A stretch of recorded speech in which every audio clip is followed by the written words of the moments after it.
Hello students, आज हम एक नई सीरीज स्टार्ट कर रहे हैं केमिस्ट्री सेकंड ईयर एफएससी की, जिसमें आप के पेपर्स होने लगे हैं कुछ ही दिनों में। 12 तारीख को आपका पहला पेपर है। तो वो बच्चे जिनकी तैयारी अच्छे से नहीं हो सकी ड्यू टू सम रीज़न्स या उन्होंने पूरे साल नहीं पढ़ा, तो ये सीरीज़ उनके लिए बहुत अहम साबित होगी, क्योंकि इस सीरीज़ में हम पढ़ेंगे 100 most important short question from whole book. ठीक है, आपके सिलेबस में जितने चैप्टर्स दिए गए हैं, आपके सिलेबस में वैसे आपकी बुक में हैं 16 चैप्टर्स, तो 2 चैप्टर आपके स्मार्ट सिलेबस में मेंशन नहीं है, तो इस तरह से आपके टोटल होते हैं 14 चैप्टर्स। तो उनमें से हम पढ़ेंगे 100 मोस्ट इम्पॉर्टेंट क्वेश्चंस।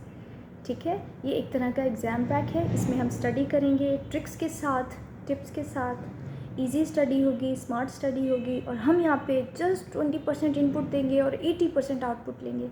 मीन्स मैं जिस तरीके से आपको पढ़ाऊँगी, आपको ज़्यादा एफर्ट डालने की ज़रूरत नहीं पड़ेगी। आपके पास सारे इम्पॉर्टेंट क्वेश्चन मौजूद होंगे, किस तरह से लिखना है ये भी आपको बताऊँगी, और आपने सिर्फ उसको याद करना है। इवन मैं आपको समझा भी दूँगी कि किस तरह से ये याद करना है। तो इस तरह से जितनी भी लॉन्ग वीडियो होगी, 20 मिनट की होगी या 15 मिनट की होगी, जब आप उसको देख लेंगे, उसके बाद जब आप चैप्टर को पढ़ेंगे, तो it become very easy for you to learn that. ठीक है, टू लर्न दैट चैप्टर, तो आपके लिए बहुत आसान हो जाएगा। तो बजाय इसके कि आप सारा दिन बैठ के एक चैप्टर को याद करें, रटें, और वो एंड पे आपको ठीक से याद भी ना हो क्योंकि आपने उसके कॉन्सेप्ट्स नहीं लिए हुए, तो बेहतर है कि आप ये वीडियो देखें। तो इसके बाद जब आप याद करेंगे तो आपको बहुत आसानी से याद होगा। ठीक है, तो स्टार्ट करते हैं हम अपने पहले चैप्टर से। हाँ जी, तो हमारा ये चैप्टर नंबर 1 है। इस पर मैंने पेज नंबर भी मेंशन कर दिया है ताकि आप इसका स्क्रीनशॉट ले सकें और फिर बाद में आप इसको इजीली याद कर सकें। तो ये जो हमारे 10 हर इस चैप्टर नंबर 1 में से बेटा, जो ये चैप्टर नंबर 1 है ना, ठीक है, ये है आपका चैप्टर नंबर 1।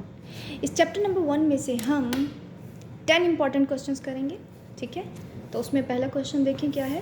पहला क्वेश्चन है, why metallic character increases from top to bottom in a group of metals. कि metallic character top to bottom group में किस तरह से इंक्रीज होता है। अच्छा, ये जो आपका चैप्टर नंबर 1 है ना, इसमें बेसिकली ट्रेंड्स पूछे गए हैं। ठीक है, तो इसमें आपसे पूछा गया है रेडियस, इसमें आपको बताया गया है रेडियस के अबाउट। पूछा गया है जी ionisation energy top to bottom क्यों बढ़ती है, electron affinity, metallic character, hydration energy. तो हम 2 मिनट में ना थोड़ा सा कंसेप्ट लेते हैं, उसके बाद जब मैं आपको बताऊंगी इंपॉर्टेंट क्वेश्चन, तो उनको याद करना आपके लिए बहुत आसान रह जाएगा।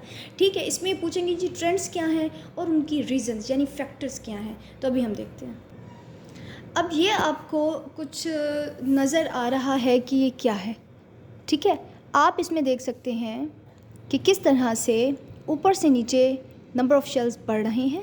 ठीक है, क्या हो रहा है, नंबर ऑफ़ शेल्स जो हैं इंक्रीज़ हो रहे हैं। आप देखें, अगर ऊपर आप देखते हैं तो आपको एक शेल नज़र आता है, देन देखिए इसमें 2 हैं, इसमें ज़्यादा हैं, इसमें और ज़्यादा हैं, इसमें और ज़्यादा हैं, इसमें और। तो आप देख रहे हैं जब हम टॉप टू बॉटम आ रहे हैं, ऊपर से नीचे आ रहे हैं, टॉप टू बॉटम आ रहे हैं, ये ग्रुप है, ये एक ग्रुप है। तो जब भी हम ग्रुप की बात करते हैं, हम टॉप और बॉटम की बात करते हैं, तो हम देखते हैं कि टॉप और बॉटम में क्या चीज़ बढ़ रही है, टॉप टू बॉटम क्या चीज़ बढ़ रही है। तो आपको नज़र आ रहा है कि किस तरह से नंबर ऑफ़ शेल्स बढ़ रही हैं, साइज़ बढ़ रहा है, राइट। तो इसमें क्या क्या बढ़ रहा है, साइज़ बढ़ रहा है, ठीक है, नंबर ऑफ़ शेल्स बढ़ रहे हैं। नंबर ऑफ़ शेल्स का केमिस्ट्री में एक और नाम भी है, आप देख सकते हैं बेसिकली कि क्या है ये एक स्क्रीन है, ये दूसरी स्क्रीन है, यानी ये एक शेल है, ये दूसरा शेल है, ये तीसरा शेल है, ये चौथा शेल है। इसको हम ये भी कह सकते हैं कि ये एक स्क्रीन है, दूसरी स्क्रीन है, तीसरी स्क्रीन है, चौथी स्क्रीन है। ठीक है, स्क्रीन को हम शील्डिंग भी कहते हैं, शील्ड भी कहते हैं। अमूमन ऐसा होता है कि जब धूप आ रही हो तो हम गाड़ी की विंडो पर क्या करते हैं, ब्लैक कलर की स्क्रीन लगा देते हैं या शील्ड लगा देते हैं ताकि धूप अंदर ना आ सके। तो ये भी बेसिकली इसी तरह से शील्ड है, स्क्रीन है। तो अब आप देखें, साइज़ बढ़ रहा है, नंबर ऑफ़ शेल्स बढ़ रहे हैं। इन अदर वर्ड्स मैं कह सकती हूँ शील्डिंग इफ़ेक्ट बढ़ रहा है टॉप टू बॉटम, या स्क्रीनिंग इफेक्ट बढ़ रहा है। ठीक है,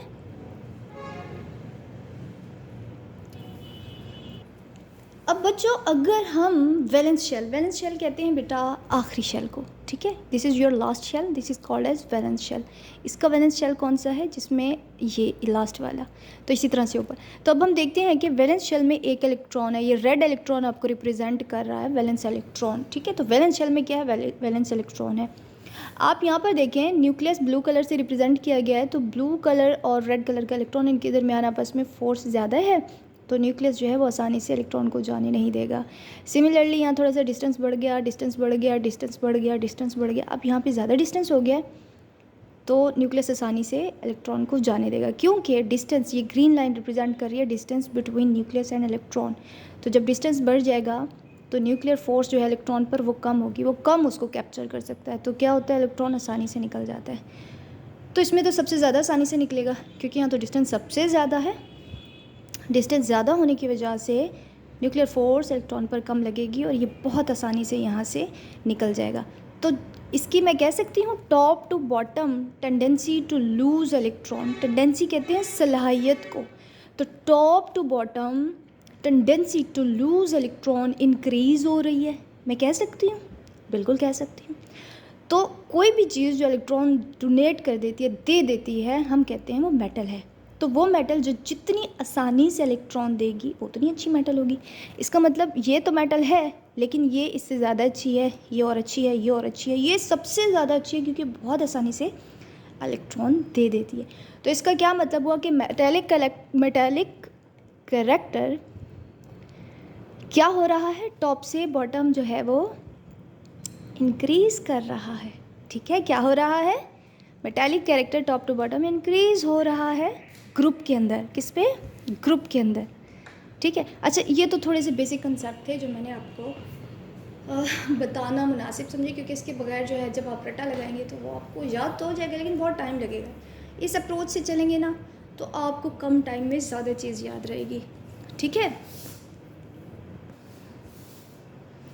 अच्छा इसमें आप ये देखो कि जब हम ग्रुप वाली अप्रोच यूज़ करते हैं, वो तो टॉप टू बॉटम हो गई ना ग्रुप वाली अप्रोच। जब हम लेफ़्ट टू, ये देखें हम, ये है लेफ़्ट, ये है राइट, जब हम लेफ़्ट से राइट की तरफ जाते हैं तो ये हम कहते हैं पीरियड है।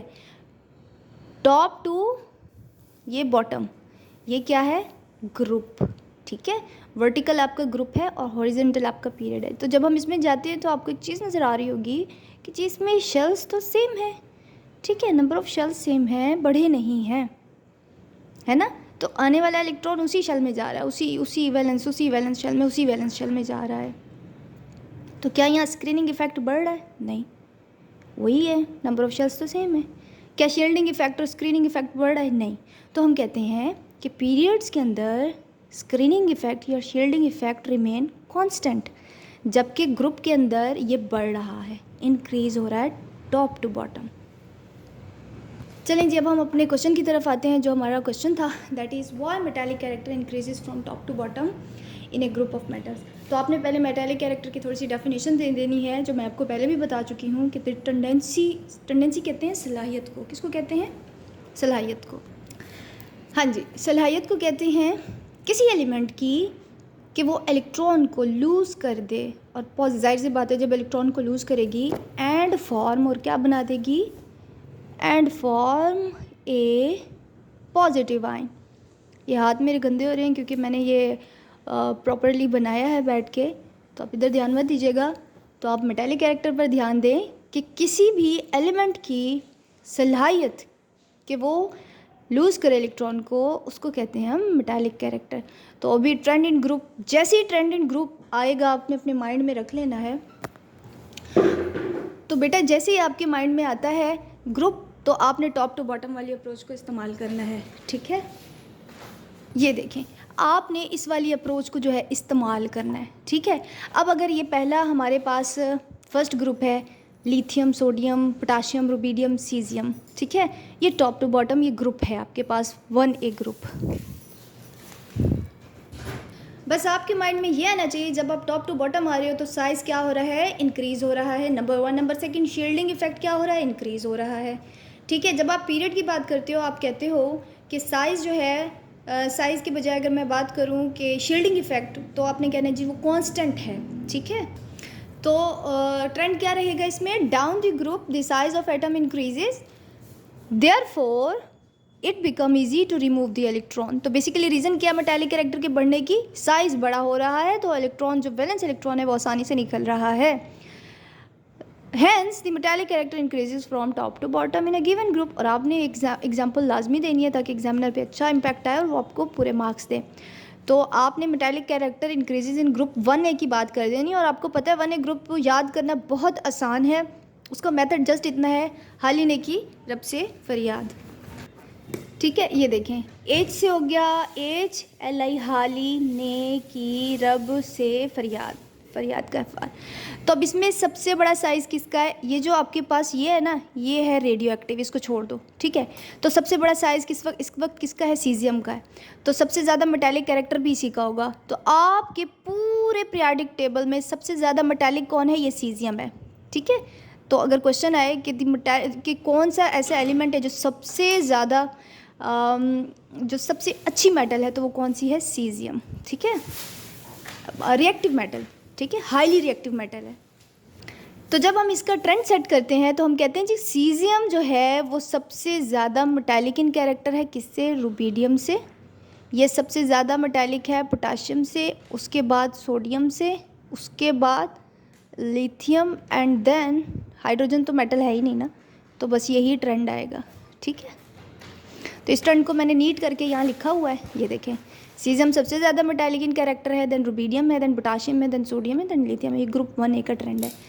तो ये आसान हो जाएगा याद करने के लिए, थोड़ी सी आपको मैंने बेसिक कंसेप्ट दिया है, तो इसलिए थोड़ा सा स्टार्ट में स्लो रहा है। अब आप देखें तेज़ी से हम किस तरह से कवर करते हैं। हमारा जो अब सेकेंड क्वेश्चन है, हाँ जी, दूसरा हमारा क्वेश्चन है, why ionic radii of negative ion are larger greater than the size of their parent atom. हाँ जी, वो पूछ रहे हैं कि जब नेगेटिव आयन बन जाता है, जब किसी एटम के ऊपर नेगेटिव चार्ज आ जाता है, तो वो अपने पेरेंट साइज से बड़ा हो जाता है, क्यों। तो उसकी रीज़न है, तो आपने किस तरह से आंसर देखे, आंसर आप देखिए, प्रेजेंटेशन देखिए किस तरह से दी हुई है। आपने लिखना है कि when a neutral atom gains electron it becomes a negative ion, the size of this ion increase because, अब आपने रीजंस देनी है, जो इनकमिंग इलेक्ट्रॉन होगा is repelled bye valence electron. तो जो आने वाला इलेक्ट्रॉन है वो वैलेंस इलेक्ट्रॉन से रिपेल होगा। मैंने आपको पहले भी बताया है, ये देखें, ये है आपका वैलेंस इलेक्ट्रॉन। तो जब कोई नया इलेक्ट्रॉन आएगा तो ये वैलेंस इलेक्ट्रॉन उसको क्या करेगा, रिपेल करेगा।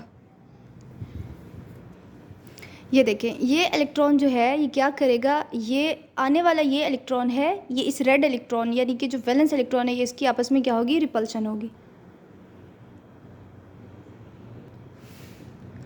ठीक है।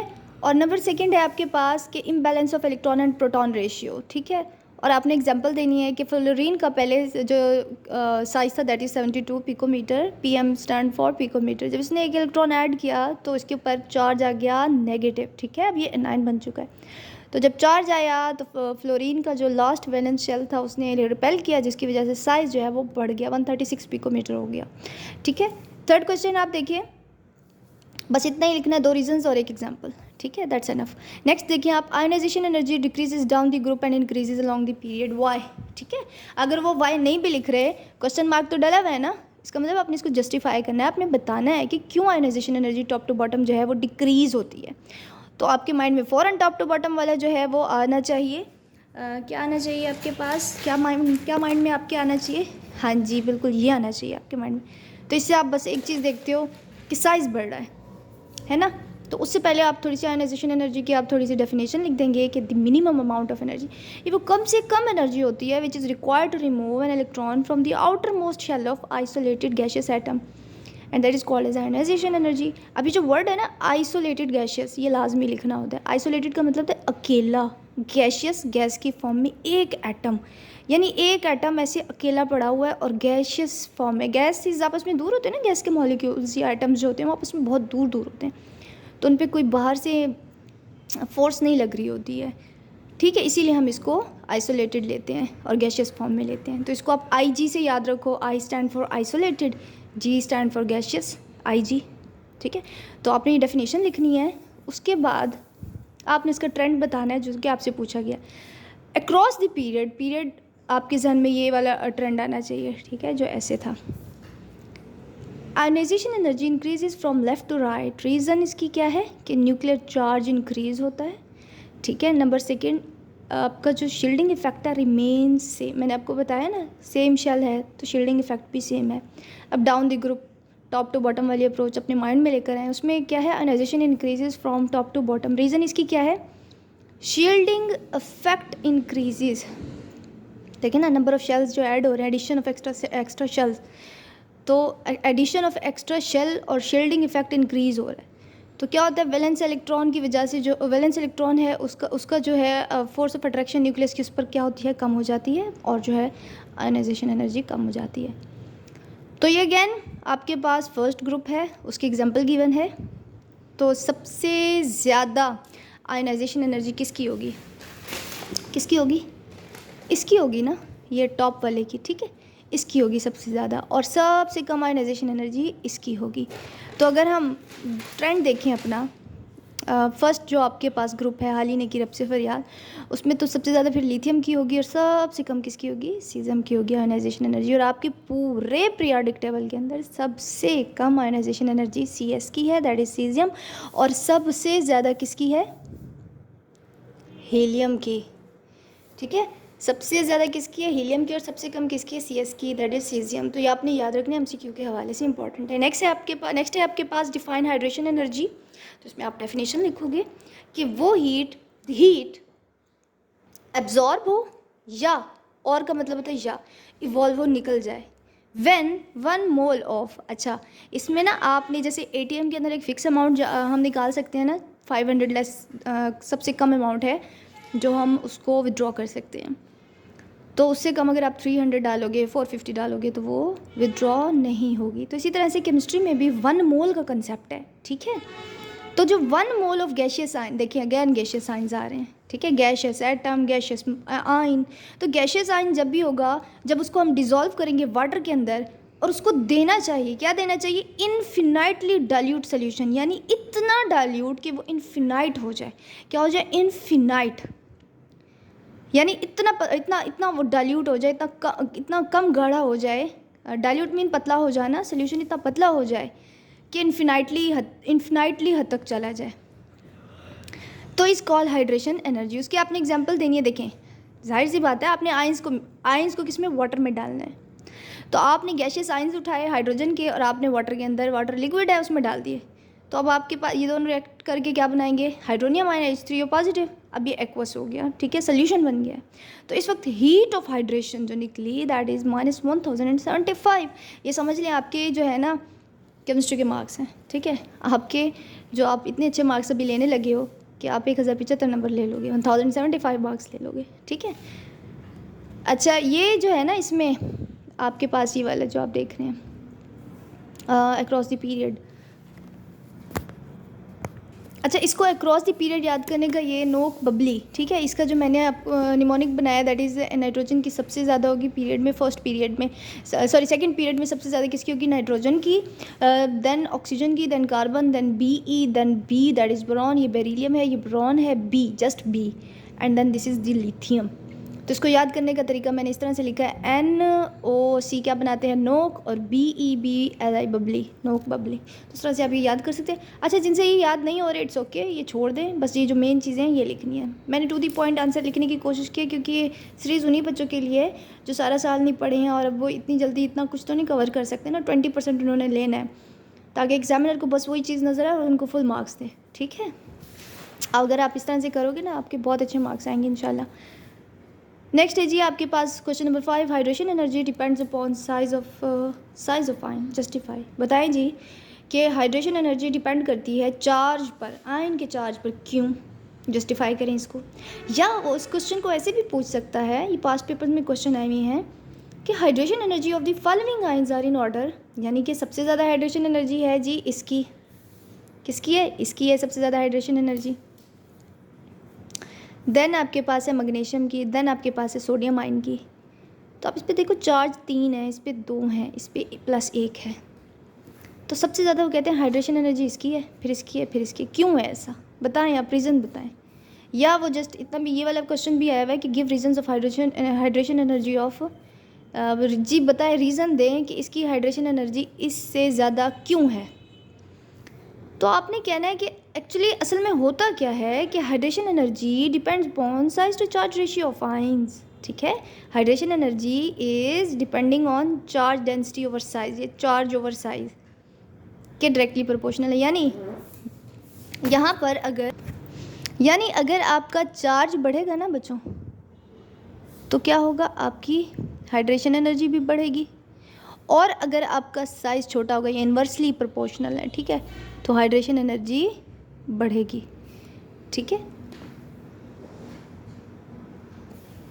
नेक्स्ट है आपके पास, so moving left to right in a period the charge density increases. जाहिर सी बात है, चार्ज तो बढ़ता ही जाता है ना, द साइज डिक्रीजेज, और साइज़ क्या होता है, कम होता जाता है।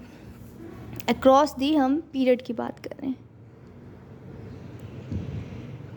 तो क्या है आपके पास, एटॉमिक नंबर बढ़ रहा है यानी कि चार्ज डेंसिटी बढ़ रही है और साइज़ डिक्रीज़ हो रहा है।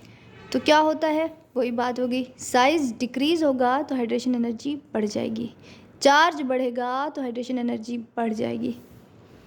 तो आपने कहना है therefore hydration energy increases in the following order, यानी hydration energy of aluminium +3, charge ज़्यादा है ना, तो सबसे ज़्यादा इसकी हाइड्रेशन एनर्जी है। Then magnesium, then hydration H का मतलब है हाइड्रेशन एनर्जी ऑफ सोडियम +2। ठीक है, सॉरी सोडियम पे +2 कैसे आ गया, हमेशा एक होता है, ये मिस्टेक है। ठीक है, चलिए अब आप इसका ना एक स्क्रीनशॉट लें और फिर इसको एज इट इज़ ही आपने याद करना है। नेक्स्ट क्वेश्चन है question number 6, that is diamond is a non conductor but graphite is a good conductor, why. Reason देनी है आपने इसकी। पहले आप बताएंगे कि डायमंड जो है वो नॉन कंडक्टर है, क्यों, क्योंकि इट हैज़ टेट्राहेड्रल स्ट्रक्चर। ठीक है, it has tetrahedral structure, each carbon is sp3 hybridized, sigma bond are very stable. इसमें देखें आप, ये 4 सिग्मा बॉन्ड हैं। ठीक है, तो ये बहुत ज़्यादा स्टेबल होते हैं, और no free electrons available, no free electrons are available, that is the reason जो है डायमंड क्या है, नॉन कंडक्टर है। ग्रेफाइट की बात करें, इसका हेक्सागोनल स्ट्रक्चर है, इसका टेट्राहेड्रल है, इसका हेक्सागोनल है। इसमें sp3 थी, इसमें sp2 हाइब्रिडाइजेशन है। ठीक है, इसमें सिग्मा बॉन्ड था तो सिग्मा इलेक्ट्रॉन्स थे, इसमें पाई बॉन्ड भी होता है तो pi electrons are available between the parallel layers. ठीक है, therefore graphite is a good conductor of heat and electricity. अच्छा जी, देन है आपके पास क्वेश्चन नंबर 7, लेंथेनाइट कॉन्ट्रैक्शन। ये बहुत इंपॉर्टेंट क्वेश्चन है, बार बार आता है और बहुत इजी है। आपने कहना द ग्रेजुअल डिक्रीज, ये ग्रेजुअल वर्ड को नहीं हटाना, जस्ट डिक्रीज नहीं कहना, ग्रेजुअल बतदरीज, यानी ग्रेजुअल का मतलब होता है आहिस्ता आहिस्ता डिक्रीज होना, कम होना in the size of atom from lanthanide 57 to Lu71 is called lanthanide contraction. तो ये क्या है, La क्या है, लेंथेनियम, और ये क्या है, लूटियम 71। तो आप वो बस इनके सिंबल्स लिख दो, दैट्स एनफ। चलें जी, इसका आप एक स्क्रीनशॉट लें। बच्चों मैंने इनके क्वेश्चन नंबर के साथ पेज नंबर भी मेंशन कर दिए हैं, ये पेज नंबर 6 है चैप्टर नंबर 1 का। ठीक है, हाँ जी, आगे देखिए, lanthanide contraction control atomic size of 6th and 7th period due to increasing nuclear charge और शील्डिंग इफेक्ट रिमेन सेम। ठीक है, अब आप देखिए मैंने इसको किस तरह से रिप्रेजेंट किया, इस तरह से क्वेश्चन से एग्जामिनर पे अच्छा इम्पैक्ट पड़ेगा। राइट, ये 57 है, नॉट 571, ये 1 कटा हुआ है। ठीक है, इसको कट कर दो, जस्ट 57। ठीक है, नेक्स्ट देखिए आप question number 8, why the second value of electron affinity of element shown with a positive sign. Positive sign का मतलब है एंडोथर्मिक, यानी हीट को एब्जॉर्ब किया है। अमूमन ऐसा होता है ना, इलेक्ट्रॉन एफिनिटी जो है वो नेगेटिव होती है, तो ऐसा क्यों होता है कि सेकेंड वैल्यू पॉजिटिव है यानी एंडोथर्मिक है। तो उसकी रीज़न है कि when first electron is added to an element then energy is released. Electron affinity में ऐसे ही होता है ना कि इलेक्ट्रॉन आप जब देते हो, जब इलेक्ट्रॉन ऐड होता है क्या होता है, एनर्जी रिलीज होती है। But when the second electron is added in an uni negative ion, अब जब आपने एक इलेक्ट्रॉन दे दिया तो उस पर नेगेटिव चार्ज आ गया ना एक, फिर जब आप सेकेंड इलेक्ट्रॉन दे रहे हो तो वो नेगेटिव चार्ज जो है उससे रिपेल करेगा इनकमिंग इलेक्ट्रॉन को। The incoming electron is repelled by the negative ion.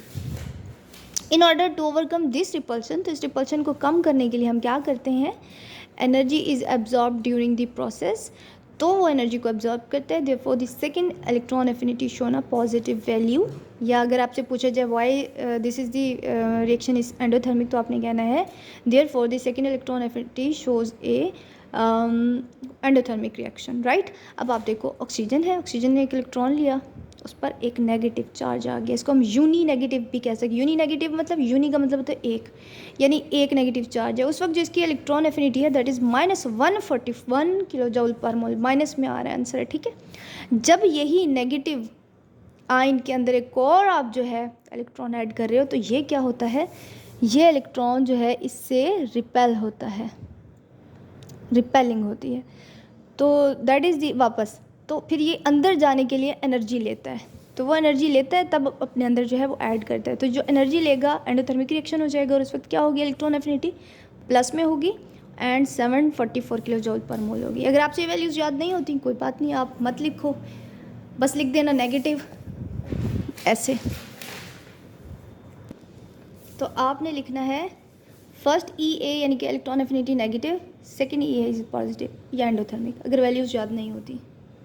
तो बच्चों आप इसका स्क्रीनशॉट लें, ठीक है। हाँ जी, इसका आपने स्क्रीनशॉट लेना है। क्वेश्चन नंबर 9 देखिए, melting point increases down the group for halogens, why.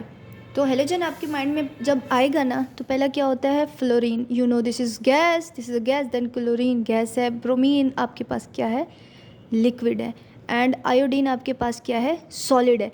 तो जो सॉलिड है उसका बॉइलिंग पॉइंट ज़्यादा होगा या जो गैस है उसका ज़्यादा होगा, जाहिर सी बात है जो सॉलिड है उसका ज़्यादा होगा। तो बॉइलिंग पॉइंट हम क्या कह रहे हैं, इस केस में जो है ज़्यादा हो रहा है। वैसे हर केस में जो है बॉइलिंग पॉइंट कम होता जाता है, क्योंकि इलेक्ट्रॉन को निकालना आसान होता है, तो इसलिए जो है बॉइलिंग पॉइंट जो है वो कम होता है। लेकिन इस केस में ज़रा एक्सेप्शनल केस है, तभी इसी के हवाले से क्वेश्चन पूछा गया है। तो आप देख लें, इसमें आपको बताया गया, क्या रीज़न बताया गया, शॉर्ट रीज़न है, कुछ ही लाइंस हैं, 1 2 3 4 5 6 7 लाइंस का आंसर है, तो आप इसको देख लें, ठीक है। For elements of group 7A which exist in the form of molecules, the melting point and boiling point increases down the group. ये देखो, ये मॉलिक्यूल की फॉर्म में, अकेला एटम की फॉर्म में नहीं है, अकेला एटम नहीं होता, F2 होता है, मॉलिक्यूल की फॉर्म में होता है। तो डाउन द ग्रुप देखिए 1, क्यों है ऐसा, down the group the size of molecule increases, आपके माइंड में फ़ौरन आना चाहिए वो जो मैंने कहा डाउन द ग्रुप वाला, आपने डायग्राम माइंड में लानी है। Then a higher polarizability down the group, higher polarizability का मतलब ये है कि पोलराइजेशन हो जाना, यानी नेगेटिव और पॉजिटिव आयंस का बन जाना, इधर नेगेटिव इधर पॉजिटिव आयन। तो सबसे ज़्यादा किसकी होगी, आयोडीन की होगी। फ्लोरीन का साइज़ छोटा है तो इसकी पोलराइजेबिलिटी भी कम होगी। बहरहाल ये एक और टॉपिक है, बस आप इतना समझ लें कि पोलराइजेबिलिटी जब बढ़ती है तो फोर्सेस ऑफ अट्रैक्शन भी बढ़ती हैं, ठीक है। तो आपने फिर क्या करना है, आपने ये डायग्राम भी बना देनी है। देखिए बॉइलिंग पॉइंट जो है बढ़ रहा है, एटॉमिक नंबर इधर बढ़ रहा है, इधर बॉइलिंग पॉइंट बढ़ रहा है, फ्लोरीन का से ज़्यादा chlorine, then bromine, then iodine, और देखिए सबसे ज़्यादा आयोडीन का है, तो आयोडीन का लिखा हुआ है, ये ज़्यादा वाला साइन ना इधर होता है, ज़्यादा,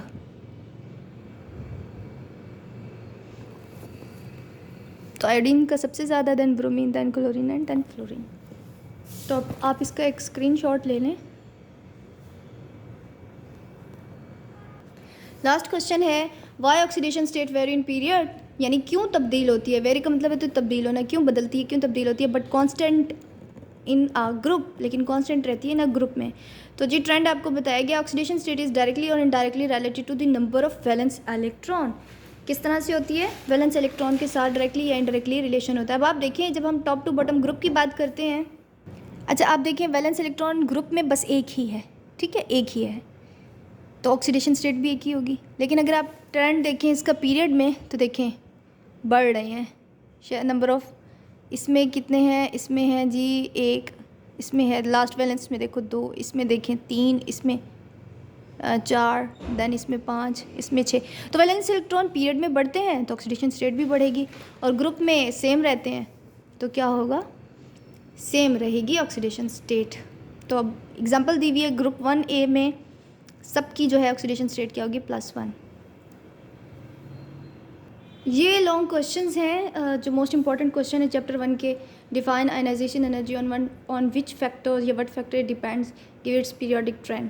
तो आपने डिफ़ाइन करना है, उसके बाद फैक्टर्स बताने कि किस पर डिपेंड करती है, आपने बताना है साइज़ पर डिपेंड करती है, ठीक है, शील्डिंग इफेक्ट पर डिपेंड करती है। फिर ट्रेंड बताना है, ट्रेंड यानी पीरियड में बढ़ेगी या कम होगी, ग्रुप में कम होगी या बढ़ेगी, वो आपने बताना है, उसकी रीज़न भी बतानी है। इसी तरह से बिल्कुल इलेक्ट्रॉन एफिनिटी है, सेम है दोनों का। तो आप ये कर लो, दूसरा खुद ब खुद हो जाएगा, इसमें बस डेफिनेशन चेंज है। तो आपने ये कर लेना है, ये बहुत इंपॉर्टेंट है।